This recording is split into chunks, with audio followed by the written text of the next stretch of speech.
welcome everyone to the Foreign and Comparative Law webinar for April, The More the Merrier, the Form and Function of Coalition Governments Around the World. If you have questions, we ask that you submit them through the Q&A feature. And to use that feature, click the Q&A button at the bottom of your Zoom window, input your question, and then click the send button. If you're having struggles with audio, with computer audio, we suggest using the call-in feature. And to find that feature, look for audio setting at the bottom of your Zoom window. Click on audio setting and then select switch to phone audio. This session is being recorded. If you choose to participate, any of your comments or questions can be included in the recording as part of the record. Comments and questions must follow the Library of Congress comment and posting policy, and there's a link here to that policy. After the webinar, we will make the slides and a link to the recording of the webinar, assuming that we have no technical difficulties available, and you'll receive an email from the library with that. And then finally, the views that are expressed herein are provided for informational purposes only and do not reflect the opinion of the Law Library of Congress or the Library of Congress. So on that note, let's get started. My name is Heather Casey, and I'm a writer-editor here in the Global Legal Research Directorate of the Law Library. And I just want to take a quick moment to thank my many colleagues that helped me with this presentation. I am not an expert in any one jurisdiction. I've been doing foreign and international legal research for years now, but I wouldn't say that I reached the level of expert for any given jurisdiction. So I really appreciate the assistance I received from a lot of our foreign law specialists. We have a terrific team here at the Law Library. I'm very grateful for their help. I also want to note that just after this presentation, we are also having a Law Day presentation in association with the American Bar Association. And I believe Barbara will drop a link if you want to register for that and just make a whole afternoon of spending time with the Law Library of Congress. We won't say no if you choose to do so. But let's go ahead and get started. I want to give you a brief outline of what I will be talking about today. We're going to talk first about what a coalition government is. We'll talk about the types of coalition governments that can form, and we'll look at what it looks like to form a coalition government, and then on the other side of that, what it looks like when a coalition government ends. And we're going to look at examples from around the world, as indicated on the slide. We'll look at some examples from Scandinavia and Western Europe, one example from from South America, a couple of examples from Africa, one from the Middle East, two from Asia, and then two from Oceania. So let's do this. What is a coalition government? It is a group of politicians from different political parties within a proportional representative electoral system that cooperates in the administration and regulation of a country. So what exactly does that mean? Coalition governments happen in democracies. They need elections to occur. Now, in the US, we have a strong presidential system with majoritarian elections, which means that the candidate with the most votes wins. In a presidential system like ours, the head of state is directly or indirectly elected by citizens and cannot be dismissed by the legislature, except in extraordinary situations. The executive's authority and legitimacy are derived from a source that is separate from the legislative branch. In contrast, in parliamentary systems, the head of the government, who's often referred to as the prime minister, but sometimes known as the chancellor, gets their authority from the confidence of the elected legislature and can often be dismissed by the legislature with a simple majority. So, excuse me. Citizens in a parliamentary system vote for their members of parliament, and parliament in turn determines who will be the head of the government. There are a lot of democracies that have parliamentary systems with proportional elections. And when I talk about proportional elections, what I'm saying is, if, for example, you've got 1/3 of voters who back a political party, that party's candidates then will win 1/3 of the seats within that legislature. So now that we have that under our belts, let's look at a little bit more on what coalition governments are. They tend to be temporary alliances. And when I say temporary, they can last, for what I would consider to be a long time, but generally speaking, not a forever thing. And they are formed when no single political party gains a clear majority. So competing parties have to instead come together, compromise, negotiate, and create a coalition. Generally speaking, the leader of the majority party becomes the prime minister or the chancellor, but we will see at least one example where this is not the case when we start looking at real world examples. Generally speaking, as an incentive to cooperate, members of other coalition parties may receive ministerial or cabinet positions.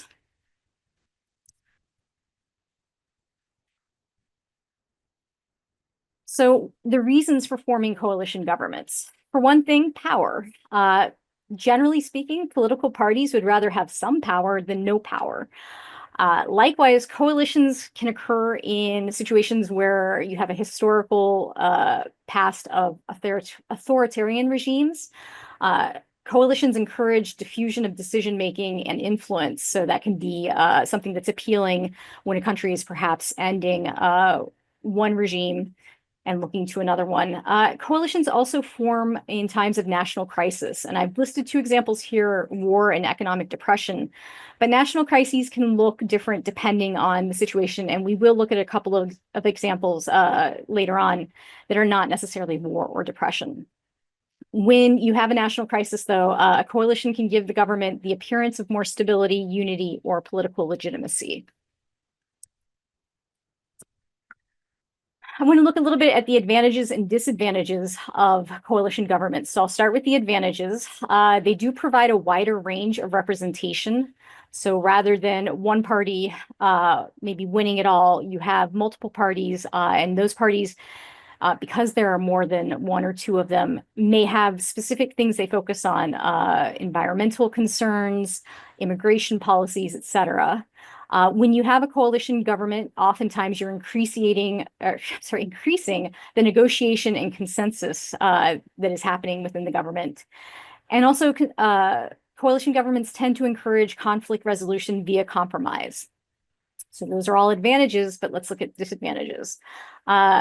Coalition governments can be dissolved at any time, so that's a little bit of instability. And when you have a coalition government, you may end up with weakened mandates. So if a party runs on a policy that they are unable to fulfill because they've joined a coalition, then their mandate is weakened. And when that happens, and they fail to implement key electoral promises, that can lead the electorate to doubt the legitimacy of elections. So pluses and minuses to coalition governments. I want to look at types of coalition governments. I have 4 listed here. Minority coalitions, where the governing power does not hold the majority of seats in the legislature. And when that happens, in minority coalitions, things happen piecemeal.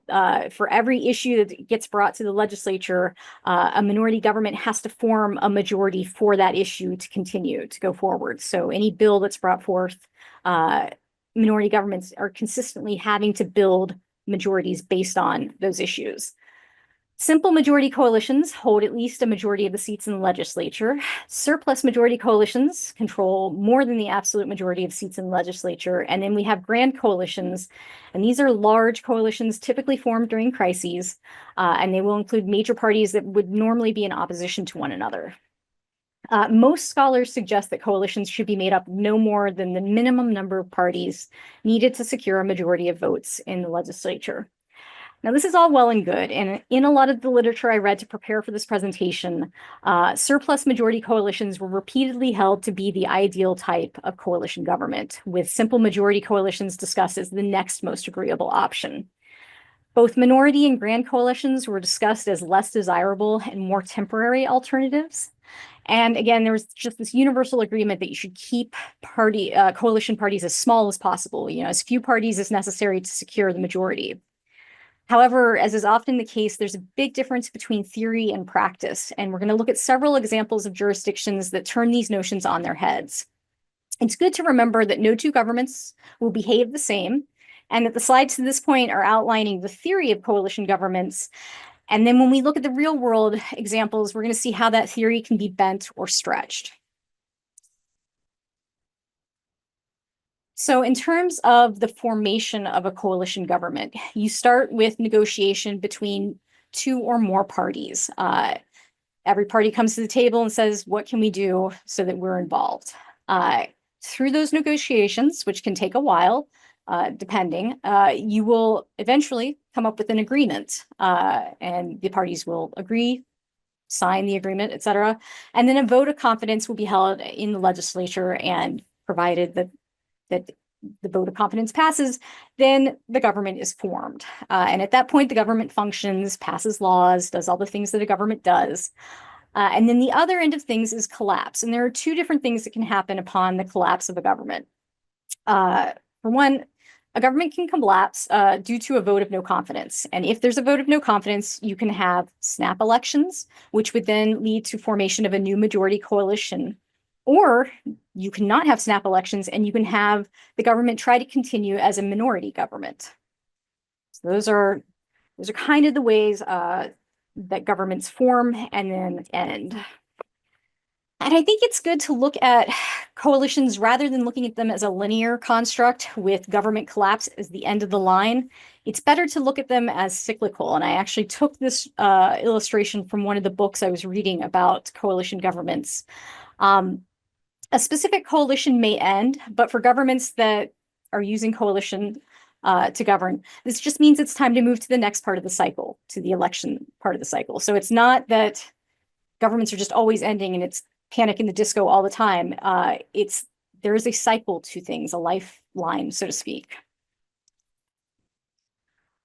In attempting to select jurisdictions from around the world, I did want to make sure that I wasn't focusing just exclusively on Europe, for example. I wanted to make sure that I could find examples from all over. And I also wanted to get a mix of examples of classic forms of coalition governments, and also examples where the rules just get thrown out and it's something completely different than what you would see if you were reading political researchers talking about, how a coalition ought to be formed. So you can see here on this slide, in orange are the countries that I'm going to talk about, and we will go ahead and get into those countries, starting with Denmark. And as a part of Denmark, I'm also going to look at Greenland. So there are 15 parties within the Danish parliament, and since 1909, no one party has had enough representatives to rule on its own. So Denmark currently has a three-party coalition, and just to note, as is going to be the case for many of these jurisdictions, Denmark is a parliamentary democracy. Denmark does have a king, but his role is largely ceremonial. So parliamentary elections in Denmark take place at least every 4 years, but a prime minister can call an election at any time. And this applies to not just Denmark, but to many of the countries we're going to look at. Prime ministers will generally choose to call elections at a moment that is advantageous to their party for whatever reason. Generally, the leading figure from one of the stronger parties, I've mentioned this already, in a coalition will become the prime minister, while leaders from the other coalition parties in Denmark especially will often take on important roles such as Minister for Justice, Finance Minister, or Minister of Foreign Affairs. So in Denmark, the current government consists of three parties: the Social Democratic Party, the Liberal Party, and the Moderates. And now to look at Greenland. And the reason I want to look at Greenland is because it does offer a classic example of a certain kind of coalition. Greenland is a semi-autonomous Danish territory, and they just held elections on March 11th of this year. As of March 25th, they assembled a broad coalition that comprises 23 of the 31 Greenlandic parliamentary seats. It also consists of 4 of the 5 Greenlandic political parties. So political researchers have noted that this sizable coalition is a grand coalition. And the reason behind that is the leader of the coalition has urged broad unity in the face of statements from Donald Trump, who is seeking to annex Greenland. Greenlanders perceive Trump's stated intentions as a threat and have thus formed a classic example of a grand coalition in response to a perceived crisis.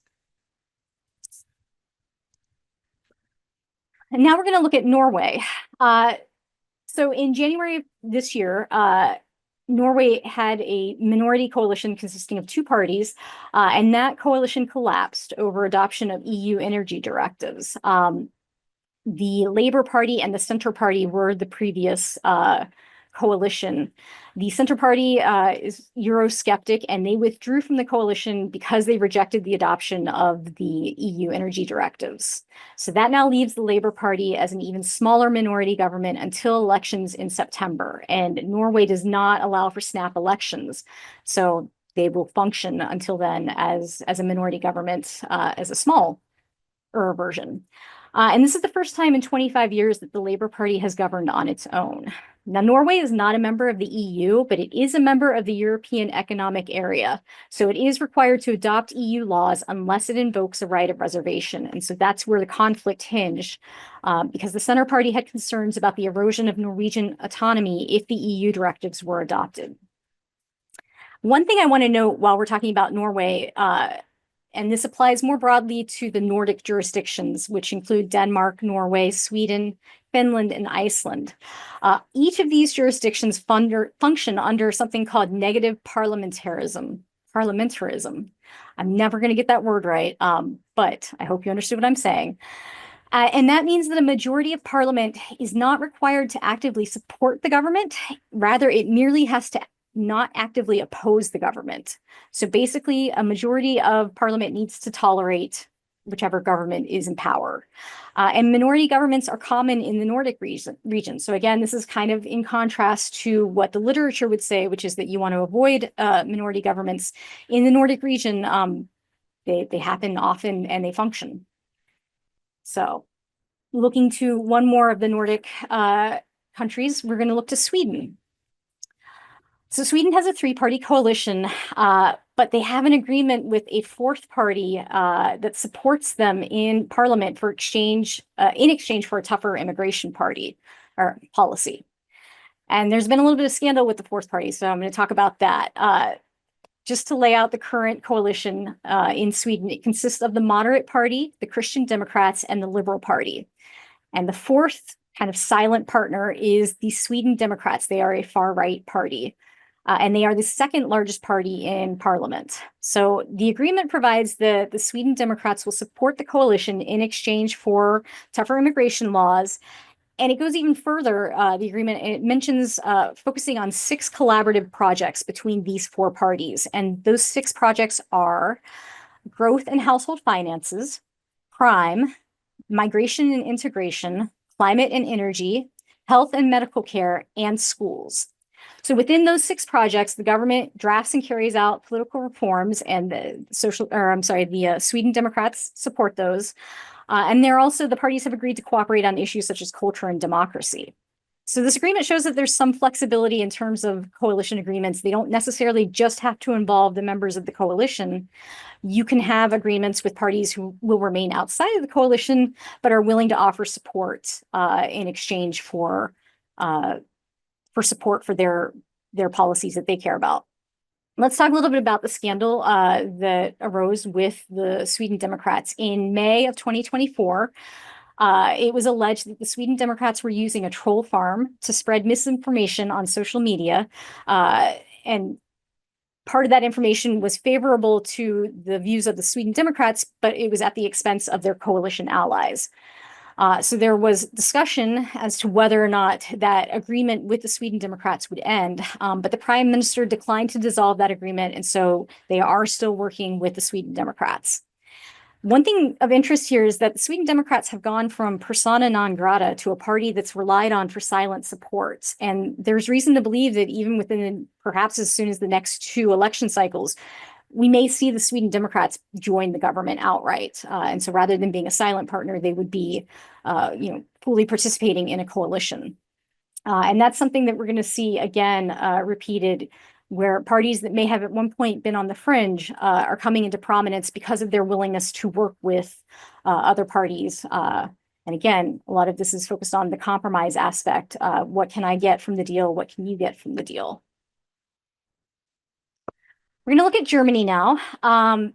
Germany needs an absolute majority to elect a chancellor. And in the 75-year history of the Federal Republic, a single party has only held such a majority once.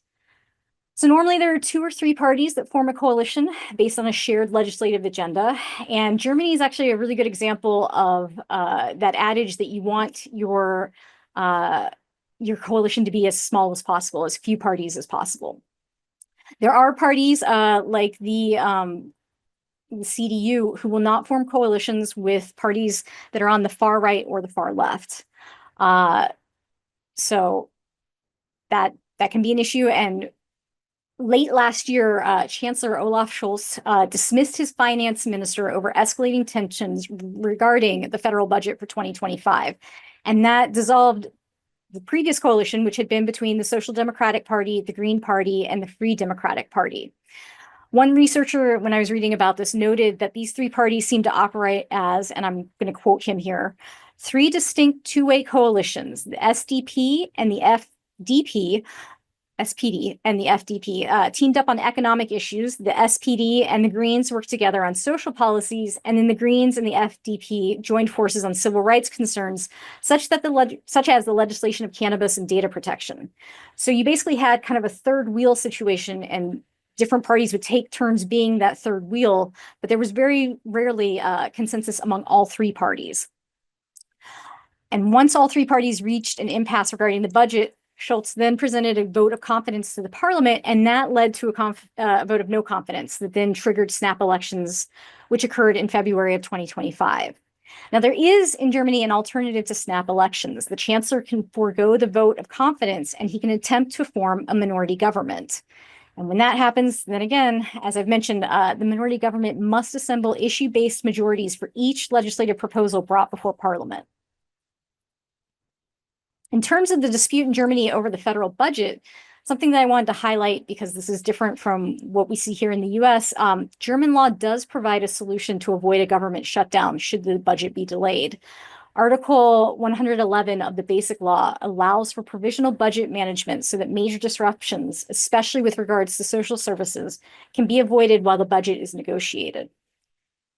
And just recently, within the past couple of weeks, Germany has put together a new coalition agreement, and the new government should be sworn in the first week of May. So we'll see what happens then. But Germany is a good example of snap elections being called and then a new government having to be formed rather than taking the route of minority government. And now Austria. Austria is, for the first time, looking at a three-party coalition government. It's the first time since World War II that this has happened. And it took 5 months to form that coalition, which is the longest ever wait for Austria between coalitions. Interestingly here, the far-right FPO party won the parliamentary election, 29% of the vote, but they were unable to form a coalition, and so they were excluded from the new coalition government. So there are several interesting things I want to point out here. First, Austria has struggled in recent years with keeping stable two-party coalitions, so researchers are already concerned with the fragility of a three-party coalition. Secondly, had this centrist coalition not formed, the likely recourse would have been snap elections again, and it's believed that the FPO would have increased its share of the vote had there been another set of elections. And that brings me to the third issue, and kind of what I think is the most interesting issue here. What happens when the party that wins the majority of the votes in an election is not a part of the coalition? In this instance, time will tell, but there's definitely an argument to be made that the will of the voters is not being represented in the government as currently formed. So we'll go from there to the Netherlands, which also had a very lengthy period between the collapse of the last government and the formation of the new government. So the Netherlands currently has a four-party coalition government, and those four parties are the PVV, which is an anti-immigration far-right party. It's also the largest party in the coalition. The BBB, which is the Farmer Citizens Movement, the VVD, which is the Conservative Liberal Party, and the new party to the Netherlands, the New Social Contract, which is a centrist party. So those are our four parties that are involved in the coalition. And the Netherlands is a very interesting example where normally the PVV, as the majority party in the coalition, would be the one to submit a leader to be the prime minister. But as a part of getting the coalition to form, the PVV had to agree that their leader would not be permitted to take the role of prime minister. So the current prime minister, Dick Schoof, is listed as having no party affiliation, though he was a member of the Labour Party for many years. Perhaps to assuage the PVV, they were given the immigration ministry because immigration is one of their big issues that they care very much about. The BBB, the farmers movement, was given the housing ministry. The VVD was given the climate and green growth ministry. So again, oftentimes to encourage people to work together, things like heads of ministry are held out as kind of carrots to get an agreement going. I just want to point out really quick before I move on, the VVD, which is the Conservative Liberal Party, and the centrist New Social Contract Party have both kind of aligned with one another to restrict some of the PVV's more far-right policies. So again, it will be very interesting to see how this coalition moves forward with the groups that are aligned. And now we're going to look at France. For the majority of the Fifth Republic, France has avoided coalition governments, in part due to the way it does its two-round electoral system. So there are actually two sets of voting that occur. So there can be more candidates in the first round. And then from the first round, you take the top two candidates, and that normally produces single-party majorities. But there is something fun in France called cohabitation, and I really enjoy talking about this. So I'm going to take a moment here to talk about what cohabitation looks like. This is when a political bloc gets an absolute majority in parliamentary elections. So at least 289 of the 577 seats in the Assemblée Nationale. When that happens, the prime minister must be chosen from that party's ranks, even if that party is opposed to the president. And this has happened a couple of times. It happened under former presidents François Mitterrand and Jacques Chirac. And in fact, when it was François Mitterrand as president, Jacques Chirac was his prime minister, and they were from opposing parties. So this has led me for years to think about Jacques Chirac and François Mitterrand sharing an apartment in Paris, and one of them is very fastidious and one of them is a slob, and it's basically the French odd couple. And I just get hours of delight thinking about this. So I would actually pay, well, I wouldn't, but I would happily watch this on Netflix. So I'm sure there's a lot of screenwriters listening to this webinar. So go ahead and contact me. And in the meantime, while I wait for you to contact me, let's talk more about how France has been functioning. From 2022 to 2024, the government was appointed and maintained without the explicit support of an absolute majority of MPs in the Assemblée. The majority was only 246 of the 577 seats. And so that led to a willingness to court parties on both of the far ends of the political spectrum. Opposition parties never joined forces to topple the minority government, and majorities were secured on a case-by-case basis for passing bills, et cetera. So that went on for about 2 years. It also led to the use of Article 49.3 of the French Constitution. And I'm going to spend a little time talking about this because I find this to be something kind of fascinating. Article 49.3 of the Constitution allows the government to force legislation through without a vote in the Assemblée. The flip side of this is that opposition lawmakers then have 24 hours to file a no confidence motion to bring down the government. And at least 1/10 of lawmakers in the Assemblée must support the motion for it to go to the floor. If it does go to the floor, lawmakers will then vote on the motion in the days that follow. So this attempt to bring down the government with a no confidence motion rarely happens because they don't want to bring down the government. The French president has the power to dissolve the Assemblée and call new elections, but at this time, Macron cannot use that tool because he already called snap elections last summer. So he has to wait at least a year, so until July 2025, to call new elections. So why did Macron call snap elections last summer? In part because the far right made some big gains in the European Parliament. Macron's party received 15% of the vote in European parliamentary elections, and the far right party received 32%.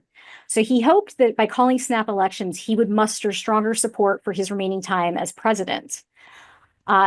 Since that snap election that Macron called last summer, two different governments have formed. So the first was Michel Barnier as prime minister, and he attempted to pass a budget using Article 49.3 of the Constitution, and his government was actually dissolved on a vote of no confidence. So that didn't work out. And then the current prime minister, François Bayrou, also used Article 49.3 to pass a budget, and he did survive the following confidence vote.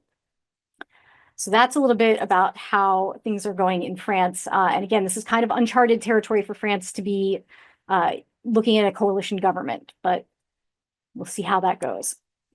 I'm going to switch gears now, and I'm going to look at Brazil. And part of the reason I've chosen Brazil is because they have a very similar government setup to the US. They have a US-style presidential system with power divided between the executive, the legislature, and the judiciary. The legislature, which is known as the National Congress, has two houses, the Chamber of Deputies, whose members are elected on 4-year terms, and the Senate, with members elected on 8-year terms. As in the US, individual states have their own considerable autonomy.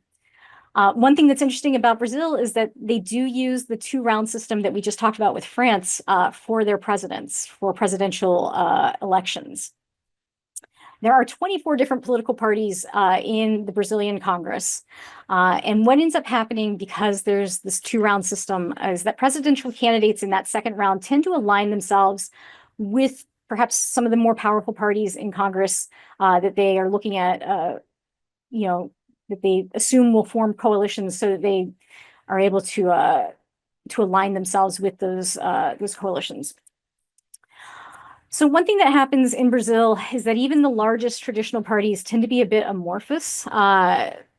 Scholars that I read leading up to this refer to this as horse trading in politics. And what they mean was that small parties would promise support to larger parties in exchange for incentives and deals that would be made beyond the scrutiny of ordinary citizens, and that would lead to complaints of corruption and kind of eroded the accountability of the government for Brazilian voters.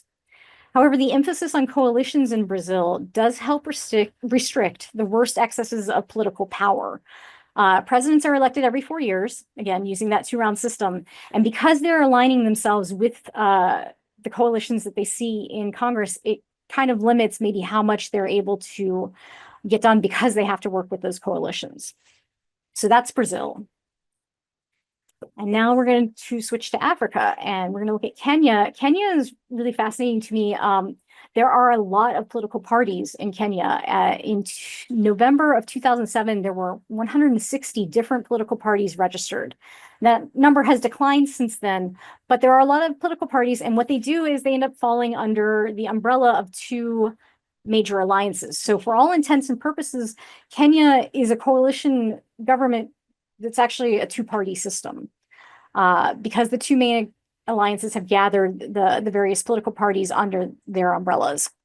So as of 2022, the Azimio Alliance, which is the opposition coalition, consisted of 23 political parties. The ruling alliance is the Kenya Kwanza Alliance, which is headed by the current president, William Ruto, and it also holds the speakership positions in both the National Assembly and the Senate. And the Kenya Kwanza Alliance currently consists of 11 political parties.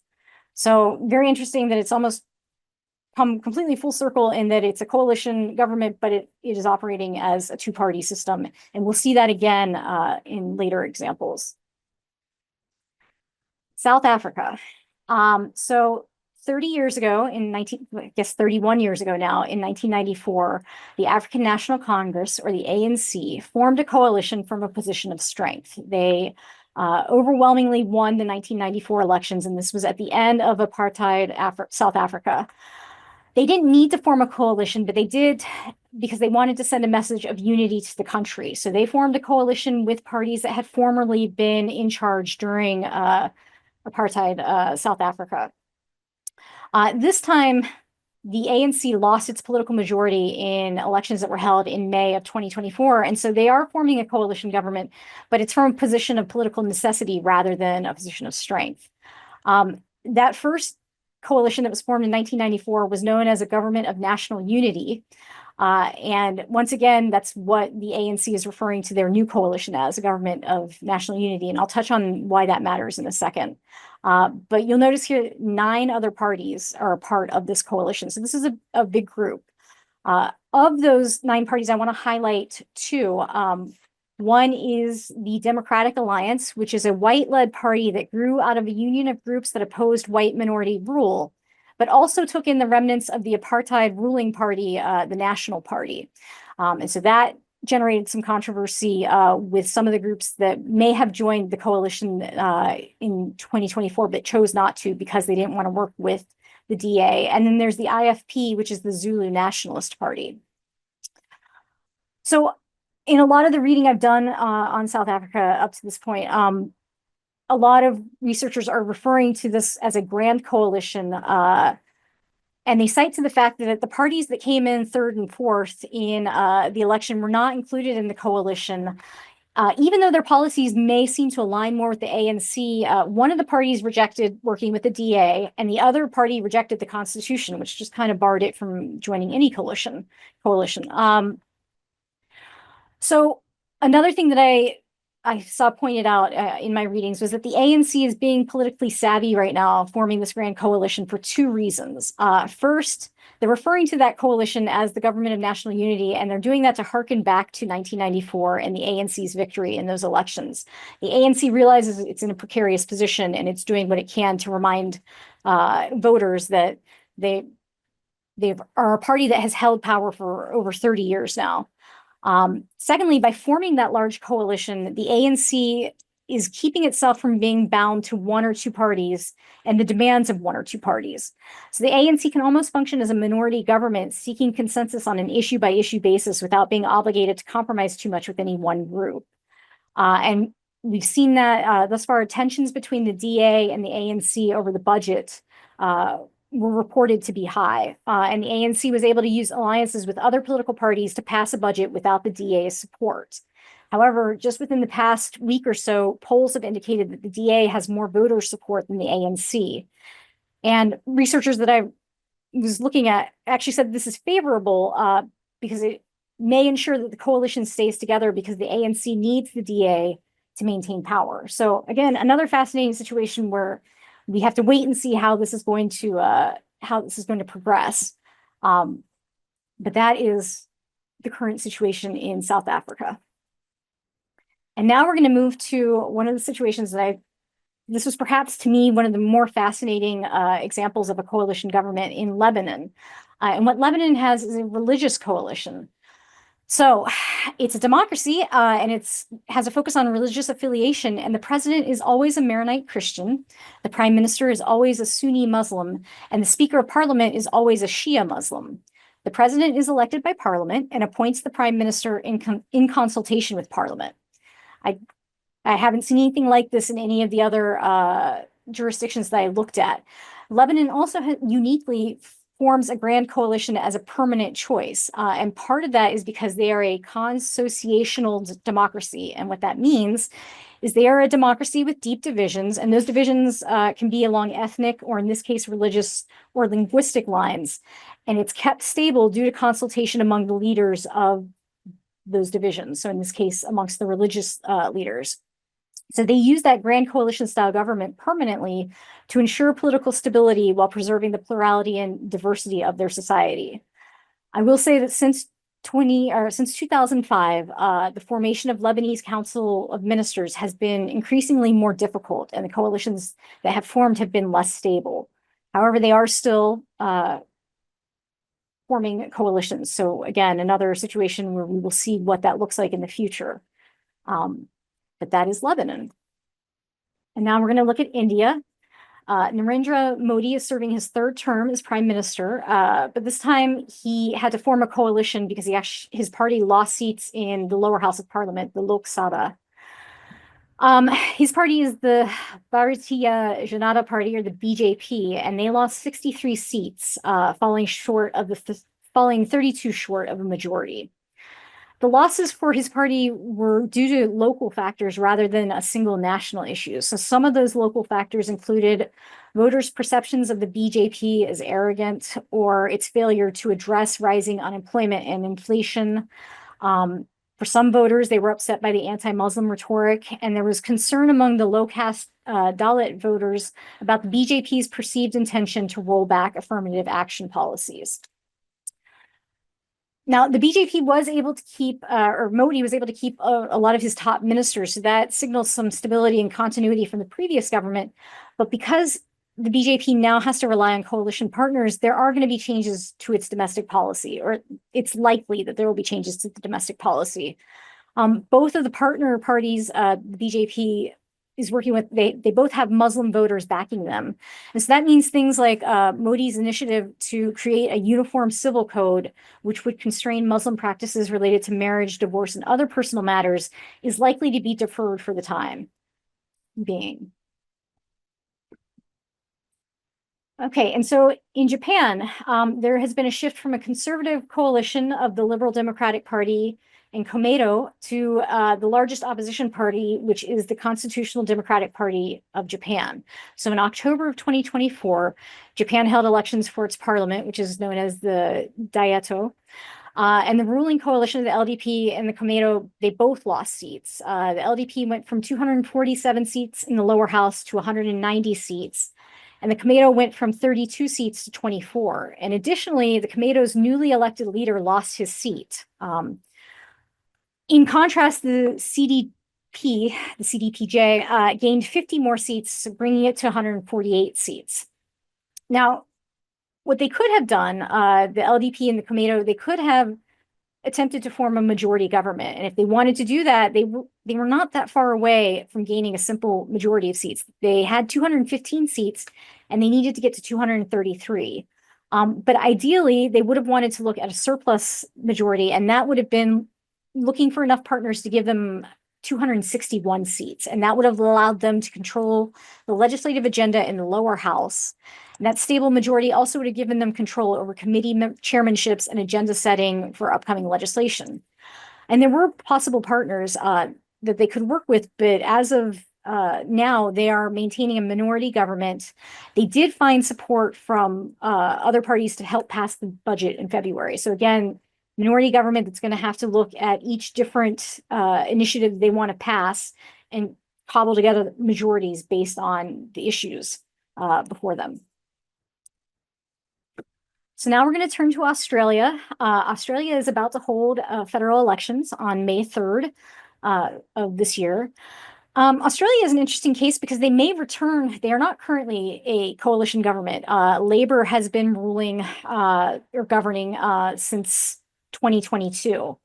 And Australia is also another example, like Kenya, of a place that functions basically as a two-party system. There are two parties that make up what is known as the capital C coalition. It's the Liberal Party and the Nationals, and they have formed majority governments together since 1949. So they sit on one side of the aisle, and then Labor sits on the other side of the aisle. So those are the two main parties. The coalition may be able to put together a minority government if they don't win a majority in the election. And same thing goes for Labor, meaning that Australia may actually have a coalition government for the first time in these upcoming elections, depending on how they turn out. Smaller parties like the Independents and Greens have been polling with increased voter share. So again, this is another wait and see situation to find out how things are going to go in Australia and what's going to happen in terms of Australia's government formation. And then my final country that I want to look at is New Zealand. New Zealand switched from a first past the post system in 1996 to a mixed member proportional system. And so coalition governments have been the norm since 1996. No government can form until a coalition is formed. So that means that there's a limbo period often following general elections, and that sometimes is an extended period. Something I found particularly interesting in my research was that in 2020, there were polls conducted that showed that 79% of New Zealand voters would like to see parties announce their coalition intentions before the election so that voters could have a clearer sense of who and what they are voting for on a polling day. And that actually makes a lot of sense to me. I wonder going forward if that wouldn't make sense for many coalitions to kind of announce these are the things we're willing to negotiate on. Not sure that that would happen, but it's an interesting thought. In October of 2023, New Zealand voters brought into power the country's most conservative government in decades and the first ever three-party coalition. So it's the National Party, the New Zealand First Party, and the ACT Party that make up the current coalition government. Some have complained that the new coalition has led to an excess of executive authority, with laws being fast-tracked. There have also been tensions between the new government and the Maori people. You may recall seeing a video, I don't know if you saw this, I did, of members of parliament performing the haka in protest of a bill that was introduced that sought to reinterpret the Treaty of Waitangi. That bill just a couple of days ago was actually struck down by Parliament, but there had been tensions between I say new, but it's been, a year and some now. But there are tensions there with the current coalition government in New Zealand. So those are my different examples that I wanted to look at in terms of coalitions and how they function in reality. One thing I want to do before I open things up to questions is I do want to share some of the sources that I used for this presentation. A couple of books, they're at the top of this list, and then some articles and a couple of websites that I thought I would highlight. Chatham House had a couple of good articles on different jurisdictions I was looking at. In the Council on Foreign Relations as well, I found a couple of different examples that helped explain a couple of different jurisdictions to me. In addition to these sources, I also used a number of online periodicals, both within the jurisdictions I was interested in, if the language wasn't an issue, as well as services like the BBC, NPR, New York Times, and The Guardian. And I also found a number of government websites from the various countries I looked at, which offer just wonderful information on government formation. I think it was Australia actually had a site geared towards children explaining how government formation worked. And it turns out that I am aligned with children because I found that very useful. And I would be remiss if I didn't mention some resources that are available through the Law Library's website, including our blog In Custodia Legis and our online periodical, The Global Legal Monitor. Both of these offer a wealth of information on legal topics from around the world.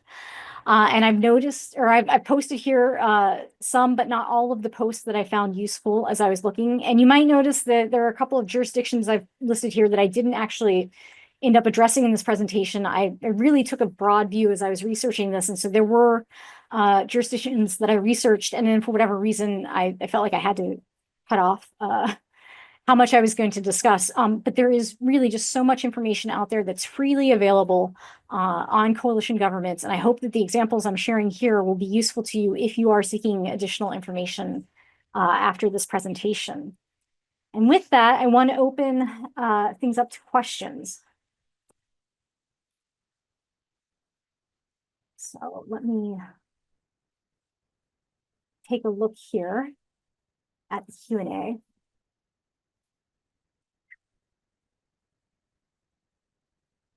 And give me a moment as I read through these. First question I'm going to start with, can I summarize why politicians would call for early or snap elections? And that is a great question. Part of the reason I ended up doing this presentation is because as I was looking at things that were happening last year in both France and Germany especially, I kept wondering why politicians would call snap elections. And I'm not sure I have a good answer to this, but I'm going to give you the research that I found. So I have 4 reasons for why politicians might call early elections. And the first reason is government has reached peak popularity. So it ensures that voters will vote for it to continue to be in power. Another reason is that the government expects that its agenda and resources will change and that voters will react negatively and they want to get ahead of that. A third reason is that calling early elections can often catch the opposition off guard. So if you know you're going to call them early, you're ready for it and the other side is not. And then the fourth reason is that voters may not realize that calling an early election is a sign of future poor performance. So again, I'm not sure that all 4 of those reasons really answer the questions that I have about snap elections, but those are 4 reasons to put out there. And then another question I see here are there any global trends amongst coalition governments? And so, yes, in my research, here are a couple of things I took away from this presentation.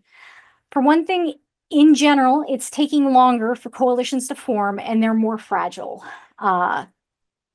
Also, there is a trend towards parties that are embracing voter discontent. So we've seen parties that would previously have been viewed as fringe groups come into positions of prominence, and many of these parties are running on platforms such as anti-immigration or other platforms that are focusing on what's wrong with the country in question.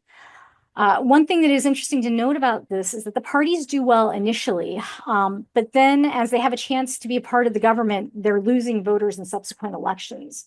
So it remains to be seen if this trend of voter discontent as a propelling mechanism for parties is going to continue, or if there will be a shift in a different direction. So thank you for that question. Will this PowerPoint be made available to attendees? Yes, it will. We will send an email out with these slides. I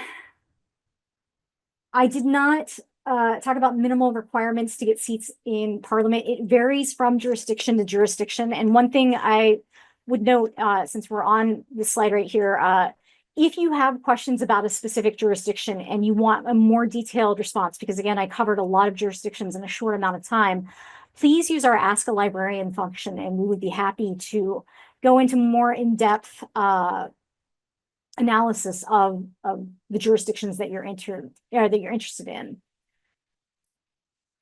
Let's see.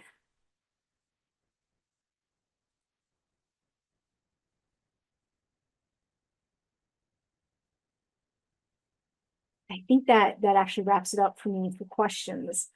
Again, if I didn't have a chance to get to your question, do feel free to use the Ask a Librarian feature.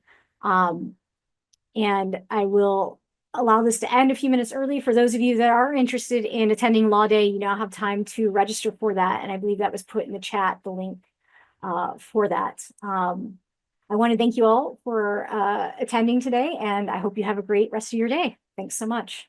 Bye.